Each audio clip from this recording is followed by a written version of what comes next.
আসসালামু আলাইকুম। আজকে আমরা খাবো হচ্ছে আম ভর্তা। গাছের আম ছোট ছোট, তাই আব্বু ঢাকা থেকে আম আনছে, কাঁচা আম। আমরা এখন ভর্তা করে খাবো। আমার আব্বু যেহেতু ঢাকায় থাকে, তাসমিম বলছে যে কাঁচা আম আনতে, তাই আব্বু কাঁচা আম আনছে। আমরা এখন ভর্তা করে খাবো। এদিকে আমার বোন বসছে আমগুলো ছিলতে। তো আমার বোনটা আম ছিলাচ্ছে আর তাসমিম কাছে বসে আছে। আম আম আচ্ছা আম ভর্তা খাবো। ওটা কি খায়?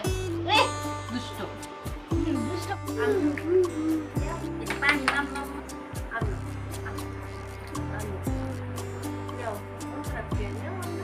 খাও।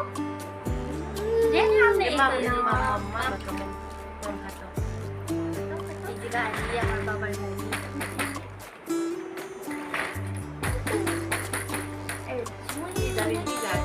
আম আম নিব না আম নিব না, আমার বাবা।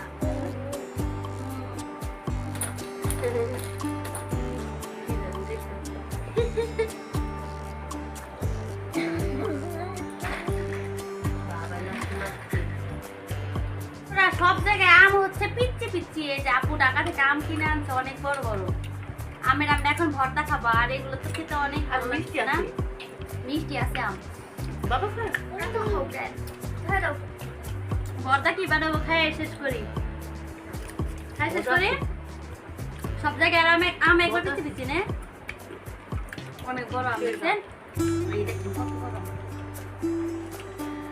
কিন্তু আমার রিয়ান বাবা আম পছন্দ করে না, খাবে না।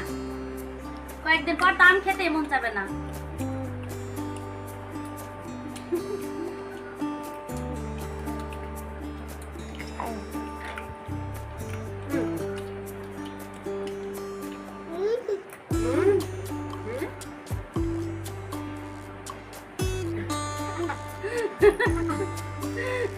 রিয়ান বাবুর মুখের রস দিয়ে খাইলো।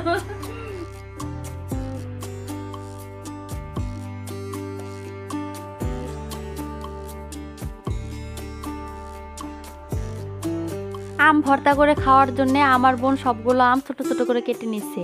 এই সবগুলো আম পাটায় ছেঁচতে অনেক সময় লাগবে, তাই আমরা সময় নষ্ট করব না আর কোনো কষ্টও করব না। সেই জন্য ব্লেন্ডার জারে ব্লেন্ড করে নিব।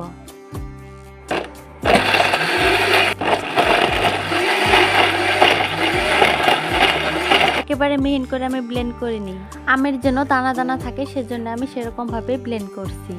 কয়েকটি ভেজে নেওয়া শুকনো মরিচ আমি লবণ দিয়ে খুব ভালোভাবে মেখে নিচ্ছি। এরপর চিনি দিয়ে আমি খুব ভালোভাবে মিক্স করে নেব।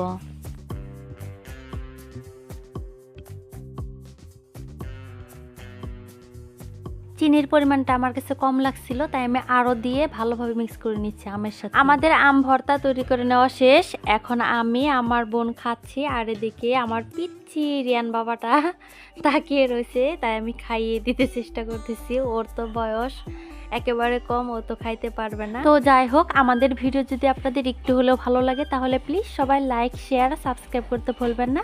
সবাই আমাকে সাপোর্ট করবেন প্লিজ। সবাই ভালো থাকবেন, সুস্থ থাকবেন। আল্লাহ হাফেজ।